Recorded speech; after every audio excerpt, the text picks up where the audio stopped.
Selamat pagi pemirsa Bagat TV dimanapun Anda berada. Saya Setra Nugraha, host program seputar COVID, dan saat ini kami akan membahas talkshow temanya bagaimana UKM menyikapi pandemi COVID di era new normal yang pemerintah Jokowi memang menyampaikan akan menetapkan new normal itu 1 Juni. Jadi ini mulai proses transisi pemirsa. Saat ini saya berada di ruangan Koperasi Usaha Setiabudi Wanita, ya Bunda, bersama Ibu Dr. Sri Untari MAP yang akan menceritakan apa itu sesungguhnya normal dan bagaimana UKM menyikapi dan memberikan persiapan untuk melakukan kegiatan ekonomi di saat new normal ke depannya. Selamat pagi Ibu Dr. Sri Untari. Selamat pagi Mas Satria. Bagaimana kabar panjenengan pasca PSBB? Ya alhamdulillah sehat semuanya, seluruh kantor juga sehat, keluarga juga sehat. Sempat memang saat ini Kota Malang sudah menetapkan new normal ya Bunda ya. Menurut panjenengan apa sih itu new normal, barangkali bisa diceritakan perspektif panjenengan sebagai ya pakar di bidang UKM koperasi dalam menyikapi new normal ke depannya, karena tidak hanya menyentuh aspek sosial politik juga aspek ekonomi seperti itu Bunda. Terima kasih Mas Satria dan seluruh pemirsa Bagat TV dimanapun berada. Mohon maaf saya masih pakai masker karena ini transmisinya tadi dari sana ke sini. Kalau saya nggak pakai masker nanti dropletnya ngumpul di sini. Jadi saya pakai ini dulu. Ya, jadi teman-teman sekalian di seluruh Indonesia, bahwa Presiden Jokowi sudah memulai untuk menggaungkan yang namanya new normal. Kita lihat ke belakang dulu kenapa new normal ini muncul. Ini muncul karena seluruh dunia belum menemukan vaksinnya. Saat vaksinnya belum ditemukan, maka kemudian kita harus hidup berdamai dengan virus ini. Nah, karena sesungguhnya secara alamiah dan teori kesehatan, virus ini kan kita senantiasa hidup bersama bakteri, bersama virus, dan seluruh makhluk semesta yang lain yang diciptakan oleh Tuhan, gitu kan. Nah, tapi karena corona ini kalau nggak salah generasi ke-7 dari influenza, ya, dari virus SARS dan sebagainya, dan ternyata dia lebih gesit daripada sebelumnya, maka dia mampu untuk menginfeksi 236 negara di dunia. Kalau nggak salah ya, data terakhir segitu. Sehingga negara seadidaya Cina dan Amerika Serikat itu aja terkapar. Ini negara maju loh ya, yang teknologinya ada canggih, kemudian pengetahuannya luar biasa, udah biasa pergi ke luar angkasa. Ini mereka masih terkapar juga dengan situasi ini. Maka dalam situasi yang seperti ini, di mana belum ditemukan vaksinnya, maka kemudian muncul konsep new normal. Nah, Indonesia, Presiden Jokowi kemudian mengadopsi ini karena melihat bahwa sesungguhnya kita tidak bisa juga terus-menerus kemudian berperang melawan virus ini. Karena obat tidak diketahui, yang bisa kita lihat adalah vaksin juga belum, yang bisa disarankan adalah bagaimana imunitas tubuh kita dijaga, kemudian merawatnya dengan minum vitamin E, vitamin C, dan tumbuh-tumbuhan yang mengandung unsur-unsur itu yang ada di banyak di Indonesia. Salah satunya dan salah banyaknya ya, satu soalnya itu kelompoknya rempah-rempah. Nah, disitulah kemudian muncul new normal. Sekarang bagaimana dalam implementasi kita di lapangan? Saya selaku Ketua Umum Koperasi Setiabudi Wanita yang di dalamnya menaungi banyak UKM dan juga selaku Wakil Ketua Dikopindo Jawa Timur, juga oleh teman-teman koperasi di Indonesia diminta untuk jadi Ketua Dikopin Pusat, yang di sana memang masih ada dualisme antara saya dan Pak Nurdin yang dua-duanya belum diputus. Saya kira UKM dan koperasi dan UKM tidak boleh kemudian memang berlama-lama. Maka definisinya di dalam new normal ini kan bagaimana mengatasi pandemi COVID 2019 ini dengan menghidupkan kembali urusan kesehatan, ekonomi, dan sosial yang saling berdampingan. Nah, Karena sekarang ini selain urusan nyawa dan penyakit yang mendera di puluhan ribu orang di Indonesia, yang sangat jatuh adalah urusan ekonomi. Jatuh tersungkur biuk kalau bahasa Malangan yang ngono. Lempo wis. Gak bisa. Maka dengan adanya situasi di mana vaksin belum ditemukan dan kemudian kita harus beradaptasi dengan lingkungan dan kita tetap harus hidup, maka konsep new normal ini muncul. Saya setuju saja dengan konsep ini karena kan sebenarnya tatanannya kan begini, begitu selesai PSBB, transmisi menurun, kecenderungannya turun, maka bagaimana caranya kita berdamai dengan COVID. Nah, kalau kita mau berdamai dengan COVID, berarti kita harus mengerti COVID itu tidak bisa hidup di mana, kan gitu.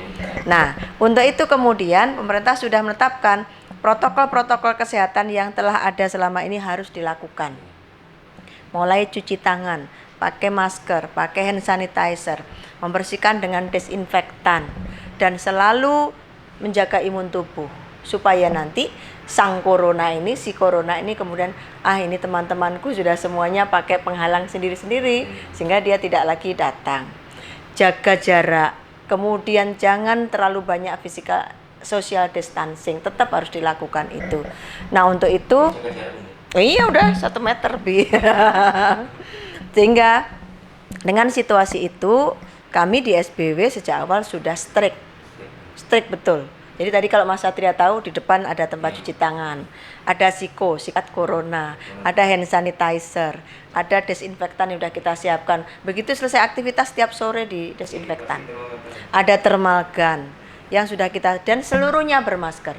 Ini anggota kalau ke sini mereka minta pelayanan apa saja, simpan pinjam, ambil tabungan, mau belanja, harus bermasker. Dan tidak boleh membawa anak kecil. Dan kemudian belanjanya sudah kita juga buatkan untuk online. Kita punya aplikasi, kebetulan di HP saya satunya. Ini ada aplikasi Mart yang sifatnya online, yang anggota sudah bisa belanja via online itu. Kalau mereka belum, bisa diunduh di Play Store. Kalau mereka belum bisa memanfaatkan itu karena tidak banyak orang yang perlu dilatih juga untuk kebiasaan online, mereka WA saja, dikirim ke sini, nanti kita siapkan, kita kirim. Jadi kita sudah seperti itu dalam mulai sebelum PSBB, kemudian PSBB, dan memasuki sekarang masa transisi dan sebentar lagi new normal, kita sudah lakukan itu. Prinsipnya protokol kesehatan kita jaga ketat. Kita tidak mau kecolongan terhadap seluruh anggota maupun keluarganya yang sampai kena COVID. Sampai hari ini alhamdulillah 9.300 orang lebih itu tidak ada yang terkena COVID. Alhamdulillah. Dan kalau urusan bagaimana omset dari anggota-anggota kami, ya jujur semuanya menurun. Tapi kami, kalau orang tua-tua dulu itu membuat lumbung pangan di desa-desa, kami membuat lumbung tabungan. Jadi sebelum kena COVID ini kami sudah punya namanya tabungan Manasuka dan tabungan TR Komando. Itu lumbungnya anggota masing-masing. Jadi saat seperti pandemi kemarin itu, Maret, April, Mei, alhamdulillah semuanya masih berjalan dengan baik. Target kami ya tetap jalan, kemudian bahkan untuk toko itu menjadi lebih. Karena apa? Karena pada saat itu semua anggota butuh sembako, sehingga belanjanya ke toko menjadi besar. Nah, untuk itu menurut saya mungkin kami waktu itu sudah punya pandangan bahwa modal sendiri itu akan menjadikan koperasi itu sangat kuat. Nah, ternyata betul. Ketika koperasi tidak punya banyak hutang di luar, kami hanya punya hutang itu sedikit sekali, hanya 2%. Nggak sampai dari total modal kami yang berputar itu nggak sampai 2% hutang kita ke bank. Itu pun mau kita tutup, banknya nggak mau gitu. Karena untuk bangun silaturahmi, hubungan yang baik. Nah, kekuatan koperasi itu terletak dari anggotanya, dengan anggotanya menaruh modal di sini, menjadikan koperasi tidak terlalu oleng. Tapi kami juga memperhatikan anggota-anggota yang sudah mulai kondisinya kurang baik, kami datangi, kami berikan sembako, kami carikan bantuan untuk ke pemerintah. Lalu kami sekarang sedang memikirkan bagaimana menghidupkan kembali ekonomi mereka, apa yang bisa kami perbuat. Itu sudah kita pikirkan, kami akan lakukan itu, tapi kami tetap dengan menyeleksi, melihat mana yang betul-betul akan harus dibantu, mana yang dibantunya satu full, mana yang separuh dan sebagainya. Inilah sebenarnya kehidupan berkoperasi itu gotong royong, Mas Satria. Jadi koperasi setiap Budi Wanita Jawa Timur bisa menjadi percontohan Bunda ya dalam melaksanakan protokol kesehatan, tapi tetap melakukan aktivitas ekonomi, baik perdagangan ataupun supplier UKM ini juga pakai online juga jarak jauh ya, cukup diantar kurir gitu.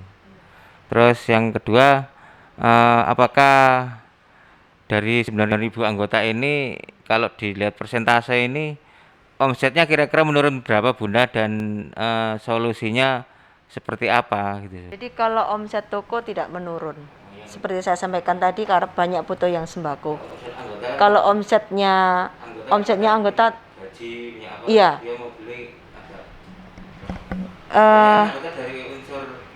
Macam-macam. Jadi ada dari unsur pegawai tetap, ada PNS, ada pegawai pabrik, ada pegawai perusahaan dan sebagainya. Nah, kita kan sudah kapling-kapling begitu. Nah, kalau untuk masalah belanja mereka, belanja sifatnya wajib untuk kepentingan mereka hidup, itu kan kita memang upayakan dari sini. Hanya kami memang tidak meningkatkan untuk jumlah pinjaman. Kalau toh mau minjam kembali, kami tetapkan untuk tetap seperti plafon yang kemarin. Kenapa? Untuk menjaga karena masing-masing keluarga yang memang sekarang kondisinya sedang berusaha itu ada usaha-usaha yang sedang turun. Nah, inilah yang kami cari kemarin kira-kira ada sekitar 100 orang ya yang kami lihat itu memang butuh dibantu. Ini sedang kami data, nanti kami akan bantu, skema bantuannya sedang kami carikan untuk kita kan juga dengan adanya ini nanti modal kita berkurang, kita juga akan minta kerjasama dengan LPDB, Lembaga Penyaluran Dana Bergulir, untuk bisa membantu SBW dalam rangka untuk menghidupkan kembali anggota-anggota kita yang dalam posisi yang mulai jatuh. Nah, ini yang kami juga punya kumpulan di SBW Peduli itu, yang di situ akan kami pakai untuk merecovery ekonomi anggota. Tapi tentu saja kan tidak bisa besar-besar ya, karena jumlahnya tidak banyak. Ini kita dahulukan yang misalkan kayak jualan pecel, jualan rawon, minimal modalnya kita nanti berikan lagi. Tapi semuanya memang by data, tidak kebiah-uyah begitu, tidak. Kalau kami buat yang pegawai tetap, ya kita tidak bisa bantu apa-apa karena kan masih dapat gaji dari tempat kerjanya. Mudah-mudahan dengan new normal ini nanti semuanya bisa beraktivitas kembali, walaupun toh tidak bisa seperti semula 100% pendapatannya, tapi minimal 50% atau 30% itu ada masuk pendapatan kembali sehingga bisa mengungkit kembali ekonomi keluarga. Ya langsung di sini itu apakah pakai cash atau non tunai Bunda? Jadi kan kalau untuk mengurangi masalah COVID ini kan kalau pakai non tunai kan lebih aman. Itu bagaimana? Apa pakai QR code atau gimana? Jadi kami sudah punya layanan non tunai. Jadi melalui aplikasi yang kita buat ada di Play Store tadi itu. Jadi banyak itu. Tapi kalau anggota merasa bahwa pengen juga datang ke koperasi, tapi kita tata. Antrian nggak boleh, antrian blader nggak boleh. Kita bawa ke atas di aula lantai 3. Di sana cukup sekitar 200 orang untuk physical distancing. Jadi setiap orang 10 orang kita turunkan karena di situ sudah nanti Mas Satria bisa cek ada silang-silang hitam itu untuk berdirinya orang dengan physical distancing. Di sini, di bawah, di atas semuanya kita buat begitu dan kami tertib. Ini satuan pengamanan ya berkeliling bagi yang pengurus berbagi tugas. Ada pengurus yang nunggui orang antri. Orang antri pun ditunggui supaya mereka tidak kemudian berdesakan. Jadi kursi sudah kita tata, mereka antri di situ, kita setelkan film-film. Banyak di atas itu, jadi hiburannya banyak. Kadang nyanyi di layar. Bukan mereka menyanyi tidak, tapi menyanyi di layar, melihat lagu-lagu Didi Kempot. Mulai Didi Kempot belum meninggal sampai sekarang ya masih di setel. Nanti film-film tentang keluarga, film perjuangan gitu yang mereka seneng. Jadi ketika ngantri nggak kemudian duduk termenung nunggu. Nah begitu yang ini selesai kita panggil 10 orang lagi, 10 orang turun. Kapasitas kita bisa sampai 250 orangan lah sehari dalam menangani itu. Luar biasa pemirsa Baga TV. Jadi sistem protokol kesehatan di Koperasi Setiabudi Wanita ini sangat luar biasa dan bisa menjadi percontohan koperasi di Jawa Timur ataupun di nasional, bahwa meskipun usaha koperasi dan usaha UKM yang ada di sini tetap mengikuti protokol kesehatan dalam menjalani new normal. Karena ya terkadang kan pakai uang itu kan kita juga nggak tahu ya Bunda ya. Virus-virus nempel melekat di mana saja. Memang mati kalau mereka melekat. Jadi corona ini berdasarkan kajian kesehatan, dia bisa menempel di kertas, di logam, di kayu, di lantai, di udara. Tapi ketika menempel di tubuh manusia itu adalah inang yang paling tepat, sehingga dia akan bisa berkembang biak di tubuh manusia. Untuk itu, dan yang dia tempel itu utamanya tangan. Makanya kemudian kebudayaan tradisi cuci tangan harus menjadi tradisi utama. Inilah sebenarnya di new normal ini menurut saya mengembalikan kita pada budaya kita yang bagus dulu itu. Zaman nenek moyang kita kan mau tidur di depan itu ada gentong, suruh wijek dulu, lalu ada kendi, ya kan, suruh berhati, begitu masuk rumah tangannya kakinya sudah bersih. Nah ini dimulai lagi bagaimana tatanan para nenek moyang kita dikembalikan lagi ke situ, dan itu sebenarnya sudah diajarkan di PKK, PHBS, pola hidup bersih sehat. Di 10 program pokok PKK itu ada. Nah itu mari kita gaungkan gerakan masyarakat seperti ini, sehingga membuat kita nanti bisa berdampingan dengan coronanya karena nggak bisa mati kalau tidak kena desinfektan ya, kalau tidak kena panas, maka kita berdampingan dengan mereka, tapi kita jaga jarak. Kita tidak berkerumun. Kita tidak berleha-leha kepingin untuk segera makan, segera kumpul, segera gini. Itu coronanya pasti datang. Sudahlah, pokoknya sekarang tahan, sabar dulu sampai kira-kira puncak pandemi Jawa Timur diperkirakan oleh para ahli minggu ketiga bulan Juni. Sekarang Surabaya sudah menuju hitam, bukan merah lagi. Artinya ini puncak pandemi, dan karena menurut keterangan para ahli dan informasi dari televisi, Jawa Timur ini 65% disumbangkan oleh Surabaya. Maka kalau kita di Malang ini karena dekat dengan Surabaya, ya kodok kudu hati-hati. Maka saya minta di sini ini selaku ketua umum di sini, saya ketat untuk menjaga protokol kesehatan. Kalau mau dilayani silahkan ikuti protokol kesehatan. Kalau enggak ya mulia dhisik. Supaya semuanya menjaga diri sendiri dan menjaga orang lain. Itu Mas. Ya. Dan takdirnya panjenengan kan sekarang anggota Komisi E DPRD Jatim ke Surabaya. Melihat zona hitam ini seperti apa tiap hari ngantor di sana, atau rapatnya by online, virtual, Zoom, atau seperti apa? Jadi Bu Gubernur sebenarnya juga was-was juga ini.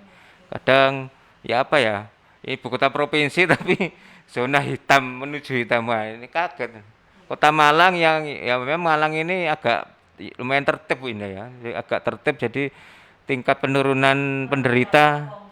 Jadi kayak supporter Arema itu. Betul, kayak supporter Arema Arema. itu kan tertib. Ya. Saya melihat PSBB walaupun awalnya saya meragukan, karena kenapa sih pakai PSBB segala, nanti orang tambah jatuh ekonominya. Tapi karena kita sudah putuskan, kita ikuti, dan protokol kesehatan dijaga dengan ketat, dan ada karakter dasar orang Malang tuh nurut. Contoh supporter Arema saja, supporter sepak bola. Arema itu kan bagus banget ya. Dalam menjadi supporter itu sampai supporter paling bagus se-Indonesia, ketertibannya. Nah, ternyata dengan adanya PSBB kita sekali saja ini sudah bisa turun karena masyarakat Kota Malang dengan jiwa Aremanya itu tertib, sehingga menjadikan Malang bisa normal lagi. Ya kalau Surabaya kayak gitu, kantor gubernur pindah ke Malang dulu juga nggak apa-apa itu di Bakorwil situ, daripada pada nggak sehat. Orang cuman yang dibutuhkan informasi saja loh.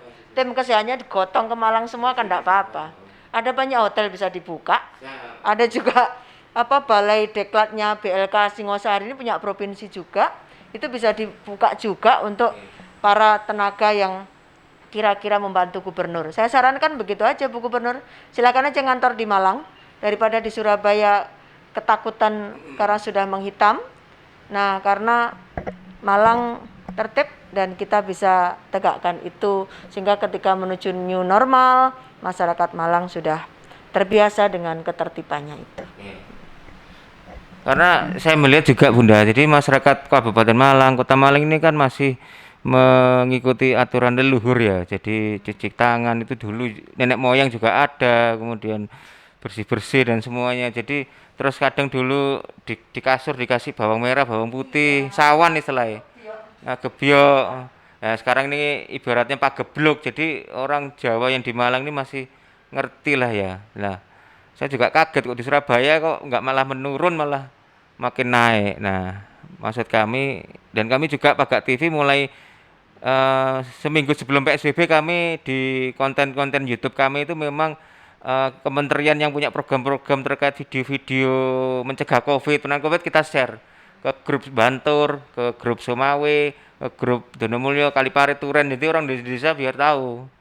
Nah, artinya apa? Ya kami ingin masyarakat Malang ini tidak ketakutan dengan COVID, berdamai lah. Masa ya, virus ya nggak kelihatan.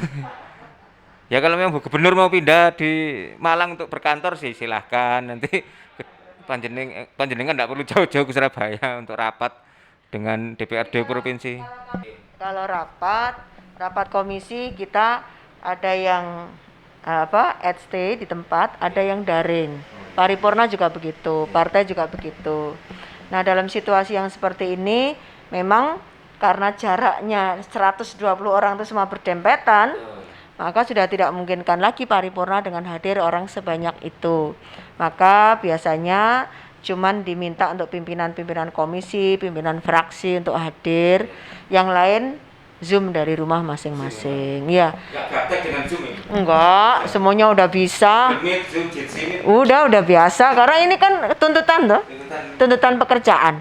Nah, jadi apakah saya mau Piling Surabaya Malang sementara ini kami semuanya oleh pimpinan dewan ditugaskan di dapil masing-masing untuk bisa monitor kegiatan penanganan COVID ini mulai dari tingkatan kabupaten kota sampai tingkat desa.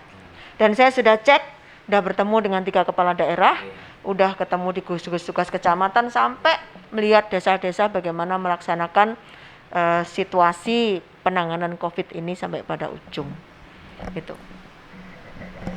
Ini ada yang menarik kan Bunda. Jadi UKM itu kan nyebar di Malang Raya ya. Kemudian juga ada istilahnya sekarang kampung tangguh. Nah, apakah UKM ini juga bisa membantu proses berdirinya ataupun proses menjalani kampung tangguh? Sekarang kan lagi ngetren kampung tangguh di desa-desa. Apakah UKM mungkin ikut bantu nyuplai atau SBW ikut bantu pendampingan kampung tangguh atau seperti apa itu?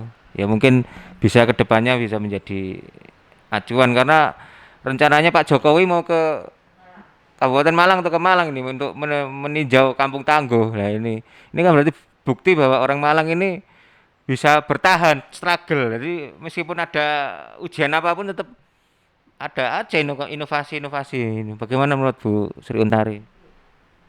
Jadi kalau saya lihat kampung tangguh itu esensinya sebenarnya kembali kepada cara nenek moyang kita dulu mengelola desa. Ada lumbung desa, ya kan? Ada lumbung, di tiap-tiap keluarga punya lumbung, di mana padi-padi dicantolkan begitu di lumbung-lumbung. Saat nanti paceklik sudah tinggal mengambil. Nah, ini adalah konsepsi save, ya, menabung. Proses bahwa tidak menghabiskan habis, tapi udah menabung. Nah, maka coba kita lihat. Yang paling parah itu sebenarnya yang berjatuhan adalah gaya hidup yang mereka istilah sekarang itu hiperrealitas. Jadi realita yang terlalu berlebihan. Contoh, di sebuah cafe X, saya nggak sebut aja ya, itu harga kopi 40.000. Padahal di warung desa 5.000. Kopinya kopinya berasal dari Dampit, dari Karangploso, dari Wonosari, dari Ngajum dan sebagainya. Nah, sekarang kita dihadapkan pada itu ketika gaya-gaya yang dibelikan cuma prestis. Ngombe kopi ngono iku. Sak adahe, sak sembarang, sak lungguhe selfie, kan gitu kan. Sekarang bagaimana Corona mengajarkan pada kita kembali pada kehidupan seperti zaman lalu. Apa eneke, apa butuhe. Nah, Kampung Tangguh itu mengadopsi, kalau saya lihat, mengadopsi cara nenek moyang kita dulu mengelola desa, mengelola rumah tangga. Ya, ada lumbung pangan, ada yang ngurus pertaniannya, ada yang ngurus ekonominya, ada yang ngurus urusan airnya. Saya melihat di tempatnya Mas Bambang Ir ini, Kampung Tangguh ini kan di apa nih, Kampung Tangguh ya, RW Tangguh itu. Kalau untuk urusan bantu kami sudah bantu. Kita bantu sembako waktu itu di sana untuk mengisi lumbungnya. Tapi yang lebih bagus lagi di tempatnya di situ itu sebelum UB itu memunculkan konsep Kampung Tangguh, mereka udah bikin itu Kampung Go Green itu. Jadi ada koperasinya tingkat RW itu, omsetnya udah 700 juta. Ada biopori-bioporinya, ada tamannya, ada unit poli-poli kesehatannya kecil. Nah, ini diinisiasi oleh orang Malang. Pak Bambang Ir adalah orang Malang asli yang menginisiasi ini, mengambil konsepsi zaman ketika beliaunya hidup di Nglintung. Di situ udah jadi kampungnya bagus banget dari banjir, dan itu diadopsi untuk kemudian mengatasi situasi pandemi seperti ini. Kemudian oleh UB ditingkatkan menjadi sebuah telaah akademik. Nah, telaah akademik kemudian dipraktekkan menjadi Kampung Tangguh.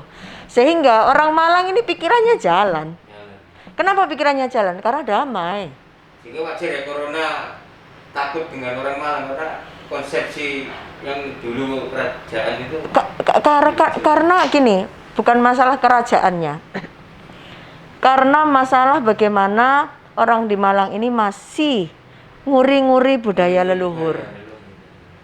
Masih nguri-nguri. Contoh, di hampir setiap desa masih ada bersih desa, masih ada sedekah bumi, masih ada yang namanya hidup berdampingan dengan makhluk Tuhan yang lain, yang memang oleh Tuhan itu diciptakan di alam semesta ini.